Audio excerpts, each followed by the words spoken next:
ভরসা রাখুন, সময় আপনার ঠিকই বদলাবে। শুধুমাত্র এক চিলতে ভরসা একটা মানুষের জীবন বাঁচানোর জন্য যথেষ্ট। বন্ধুরা, এই অসাধারণ প্রসঙ্গটাকে কেন্দ্র করে আজকে আমি আপনাদের সুন্দর একটি গল্প শোনাবো। চ্যানেলে নতুন হলে সাবস্ক্রাইব করতে ভুলবেন না এবং অবশ্যই গল্পটি ভালো লাগলে একটা লাইক আশা করব।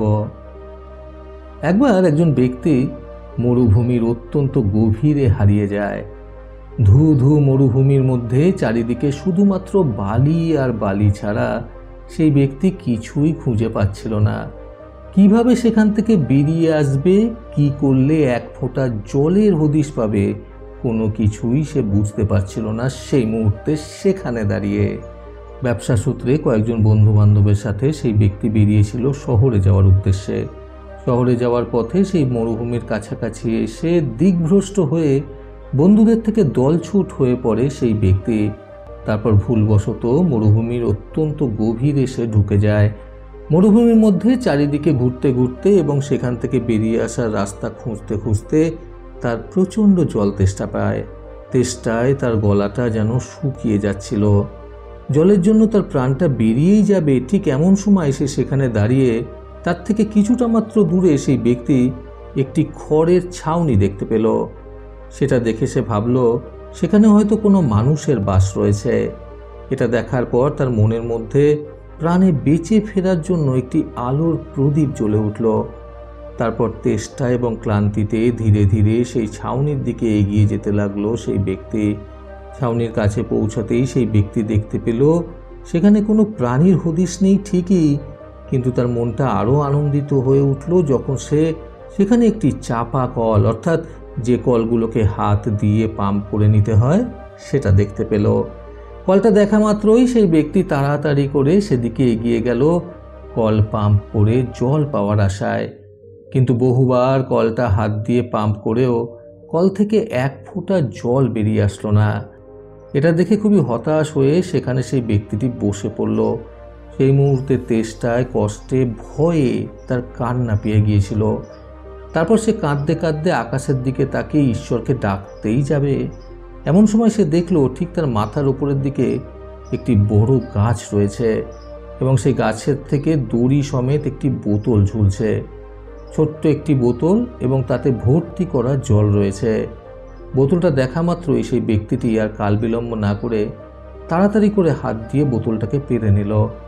বোতলটাকে পেরে বোতলের ঢাকনা খুলে যেই না জলটা খেতে যাবে, তখনই সে দেখতে পেল বোতলের গায়ে একটি কাগজ আটকানো রয়েছে এবং সেই কাগজটিতে লেখা রয়েছে, দয়া করে এই বোতলের জলটা এই হাত পাম্প কল থেকে জল বেরিয়ে আসার কাজে ব্যবহার করুন। অর্থাৎ এই ছোট বোতলের জলটুকু আপনি কলের মধ্যে ঢালুন আর কিছুক্ষণ কলটা হাত দিয়ে পাম্প করুন। তারপর দেখবেন সেখান থেকে অনায়াসেই জল বেরিয়ে আসছে। সেই জলের যথাযথ ব্যবহার হয়ে গেলে এই ছোট বোতলটা আবার জলের দ্বারা ভর্তি করে এখানে টাঙিয়ে রাখুন। গাছের ঠিক নিচের দিকটায় একটি খাতা এবং একটি পেন রাখা রয়েছে, পুনরায় এই কথাটা লিখে দেওয়ার সুবিধার্থে। তখন সেই ব্যক্তি গাছের নিচের দিকে তাকিয়ে দেখল সত্যি সেখানে একটি খাতা এবং একটি পেন রাখা রয়েছে। এই কথাটা দেখার পর সেই ব্যক্তি খুবই দুবিধায় পড়ে গেল। তখন তেষ্টায় তার প্রাণটা প্রায় যাওয়ার জোগাড়। এই মুহূর্তে দাঁড়িয়ে ওই ছোট্ট বোতলের ওইটুকু মাত্র জলই তার শেষ ভরসা তার প্রাণটা রক্ষা করার জন্য। সেই ক্ষেত্রে সে ওই জলটা নিজে পান করবে নাকি কলের মধ্যে ঢালবে, এইসব ভাবতে ভাবতে সেই ব্যক্তির মাথাটা যেন আরও ঘুরতে শুরু করলো। যদি সেখান থেকে জল বেরিয়ে না আসে তাহলে তো তার একুলও যাবে আবার ওকুলও যাবে। এইসব নানান রকম চিন্তা ভাবনা তখন সেই ব্যক্তিটি করছিল, সেই ছোট্ট জলের বোতলটাকে হাতে করে নিয়ে দাঁড়িয়ে। তারপর অনেক ভাবনা চিন্তা করার পর শেষ ভরসা ঈশ্বরের নাম জপ করতে করতে সেই ব্যক্তি ছোট্ট বোতলের জলটা হাত পাম্প কলের মধ্যে ঢেলেই দিল এবং তারপর 2-3 বার কলটাকে পাম্প করা মাত্রই সেখান থেকে ঠান্ডা ঠান্ডা জল বেরিয়ে আসতে লাগলো। তখন সেই ব্যক্তির আনন্দের আর শেষ রইল না। তাড়াতাড়ি করে অনেকটা জল সে সেখান থেকে পান করে নিল এবং সেই ছোট্ট বোতলটা ভরে সেই গাছে আবারও দড়ির সাথে বেঁধে টাঙিয়ে দিল। বোতলটা টাঙিয়ে দেওয়ার আগে সেই খাতা ও পেনের সাহায্যে সে বোতলের গায়ে একই কথা লিখে দিল, অন্যজনের সুবিধার্থে। তারপর ঈশ্বরকে ধন্যবাদ জানিয়ে সেখান থেকে সে বেরিয়ে আসতেই যাবে। এমন সময় নিচের দিকে তাকাতেই সে তার পায়ের সামনে দেখতে পেল সেই মরুভূমি থেকে বেরিয়ে আসার একটা বড় নকশা আঁকা পড়ে রয়েছে। সেটাকে হাতে তুলে দেখতেই সে অতি সহজেই বুঝে গেল যে কিভাবে এবার সেই মরুভূমি থেকে বাইরে বেরোবে। আনন্দে আত্মহারা হয়ে সেই ব্যক্তি সেখানে দাঁড়িয়ে কিছুক্ষণ ঈশ্বরকে ধন্যবাদ জ্ঞাপন করল। তারপর সেই আঁকা নকশাটা হাতে নিয়ে সে সেখান থেকে বেরিয়ে আসলো। হঠাৎ কিছুটা চলে আসার পর তার কি মনে হলো, সে আবার সেই জায়গায় ফেরত গেল এবং সেখানে গিয়ে গাছের নিচ থেকে সেই খাতাটা এবং পেনটা নিয়ে একটা সাদা কাগজে লিখল, নিজের ওপর এবং ঈশ্বরের ওপর ভরসা রাখুন, এটা সত্যিই কাজ করে। কাজেই কোনো কিছু ভাবনা চিন্তা না করে জলটা ঢেলে দিন, কারণ নিজের অভিজ্ঞতা থেকে আবারও বলছি, এটা সত্যিই কাজ করে। এই লেখাটাও সে ওই বোতলের গায়ে লাগিয়ে দিল এবং সেখান থেকে আবারও ঈশ্বরকে ধন্যবাদ জানাতে জানাতে বেরিয়ে আসলো।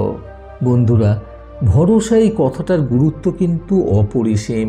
আমরা সবাই কিন্তু কারোর না কারোর ওপর ভরসা করেই বেঁচে রয়েছে, কিন্তু সেই ক্ষেত্রে আমরা যদি আমাদের নিজেদের ভরসাটা কেবলমাত্র সৃষ্টিকর্তার ওপর ছেড়ে দিই, তাহলে সেই ভরসা কোনো দিনও ভেঙে যাওয়ার ভয় থাকবে না।